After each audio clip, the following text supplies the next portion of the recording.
to discuss some of the things that I think that you should bring with you whenever you're going on a cruise. Some things you may think are non-essential, but some things I really feel like are essential whenever you're going on a cruise. So I always try to bring some game flings. Now, Royal Caribbean, not all ships will actually have a place for you to do laundry, but some of the places pre-cruise and after cruise do. So I do like to bring one of the game flings just so that you can do some laundry if it is available to you.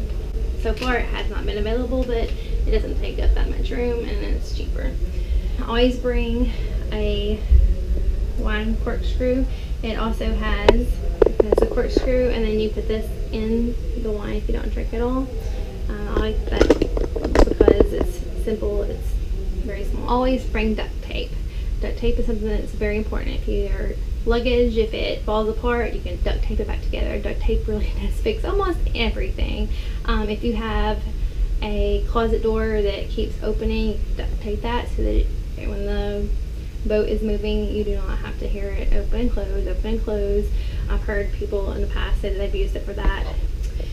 Make sure that you are always bringing medication like Aleve if you get a headache, as well as something for your lips, especially when you're out in the sun all day long. It's very easy to get your lips sunburned, and you will want something. You don't want to pay a lot of money for something that's so small that you can put in your purse.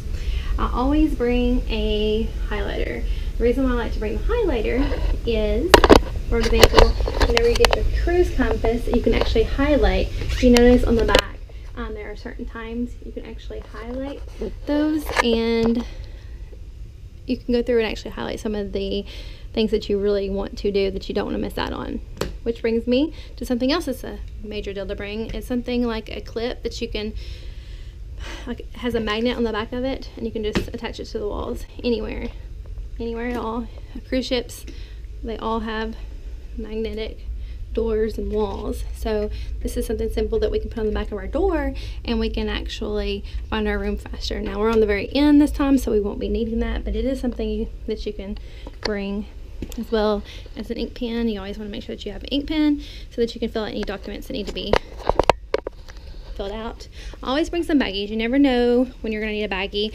You could be collecting shark teeth and shells and need a baggie for that. You might want to put a sandwich in there and bring, you know, some snacks for whenever you're going on an excursion. You may need that. Something that a lot of people do not know that you can bring on the ship are drinks. So you can bring on a 12-pack of drinks if you want to. We brought a few waters. You can also bring 2 bottles of wine. I think they have to be 750 milliliters or less. And I always put mine in leftover bubble wrap. I like to bring that. I save that from like Christmas time, and I just hold on to that, and you just never know when you're going to use that. So for my wine, I just wrap it up and put it in my suitcase. A lint roller, because you don't ever know whenever something that you have packed away neatly, and you lay down on the cruise, like on the couch or something, and may get some lint on it. So I always like to bring a very small travel lint roller just in case that you may need that. Something else that's very helpful to have is like a shower rack. I don't buy the big sheet ones because it would take up the whole door and it would just get in the way. I like the little shower ones instead. You can just put your essentials in there. It's very easy to be able to see them as well as get them out. So it actually frees up a lot more of the space that would be in your bathroom, because you couldn't grab everything, you know, if you needed to, if you have everything laying out. Just make sure that if you're cruising internationally that you bring some type of a plug-in. There's different types of plug-ins, and it will fit your devices that you can plug into. I think that's pretty much everything that I would suggest that you bring on a cruise.